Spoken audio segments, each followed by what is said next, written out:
Dan Schneider and Jamie Lynn Spears romance. At the start of the year, Jamie Lynn Spears launched her new memoir, Things I Should Have Said, and it was pretty controversial. Not only did the book go on shelves during the extremely publicized conservatorship battle between her sister Britney and her father Jamie Spears, it has some pretty shocking details that have been ignored or overlooked all along. We are talking about Jamie Lynn Spears at Nickelodeon Zooey 101 and her relationship with the controversial creator Dan Schneider. In this video, we take a look at Jamie Lynn Spears' memoir, and yes, we'll also going through what Jamie Lynn has to say about Dan Schneider. Stay tuned. Now, as soon as Jamie Lynn Spears launched her memoir during sisters Britney's much-publicized conservatorship battle with her father, Britney accused her of using the conservatorship battle to sell books, ultimately sending her a cease and desist order citing misleading and derogatory comments.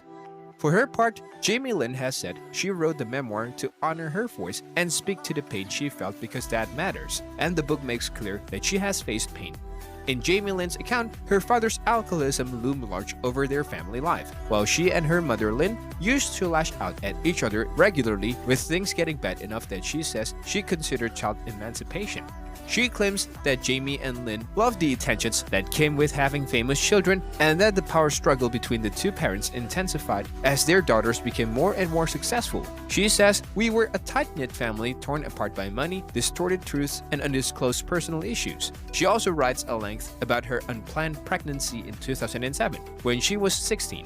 At the time, Jamie Lynn had just wrapped Zooey 101, the teen comedy she starred in on Nickelodeon, and she describes how overnight she went from a budding teen star to a slut in the public eye. It's painful to read. Jamie Lynn recalls being hounded by so many paparazzi that she couldn't buy her own pregnancy test, her doomed attempt to make her relationship with her ex work, and her decisions to keep the baby against her parents' and team's wishes. Now here comes the surprising part.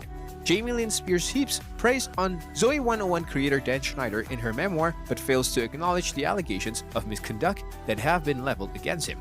When Spears first mentions Schneider in Things I Should Have Said, she credits him as the person who recognized her talent and was the driving force behind her landing the starring role on the Nickelodeon dramedy. Lynn writes, "The show attracted some of the best professionals in the business. The creator and director Dan Schneider was exacting and insisted on professionalism." Spears then applauds Schneider, who infamously had a habit of tweeting photos of young actresses' feet, for knowing how to just get what he needed from a rambunctious groups of teens who thought that they were all that. But any mentions of the embattlement showrunner ends there. For those who do not know, Dan Schneider was once an unstoppable force at Nickelodeon, creating children's sitcoms including The Amanda Show, Drake and Josh, iCarly, and Victorious. However, in 2018, the network abruptly cut ties with the producer so he could pursue other opportunities and projects.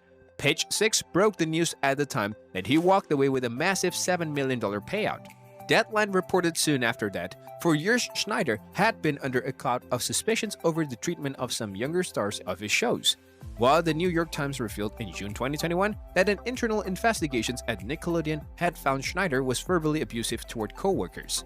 The review found no evidence of sexual misconduct, however. Nevertheless, this is still pretty serious. Schneider denied to the Times that he had ever acted inappropriately at work, saying in part, "I couldn't and I wouldn't have the long-term friendships and continued loyalty from so many reputable people if I'd mistreated my actors of any age, especially minors." He also insisted that his photos and videos of kids' feet were totally innocent. Moving back to Spears, it's surprising she failed to address the accusations against Schneider. Moving on, Jamie Lynn's memoir is peppered with unsympathetic mentions of Britney's mental health struggles in 2000s, which Jamie Lynn refers to as source of embarrassment for Britney. Without more than a surface look at the context of what Britney was dealing with, her public divorce, her mental health and postpartum struggles, the tirade of paparazzi, and unrelenting cruelty of the media, Jamie Lynn paints her sister's behavior as erratic, moody, and paranoid. At one point, she recalls Britney locking the two of them in a room together with a knife, an allegations Britney has categorically denied, writing that only a scum person would make up such things about someone. Meanwhile, Jamie Lynn wavers between portraying herself as an oblivious 17 years old in 2008, the year the conservatorship went into effect, subsumed by her own difficulties, and as a guiding light in her sister's life who helped keep Britney's emotional episodes hidden from the world. Instead of denouncing the conservatorship that stole away her sister's rights, she reiterates the Spears family narrative that it was for Britney's own good, describing it as her father stepping up to help Britney during her difficulties. So, what are your thoughts on Jamie Lynn Spears' memoir? Do let us know in the comments below. Thank you for watching.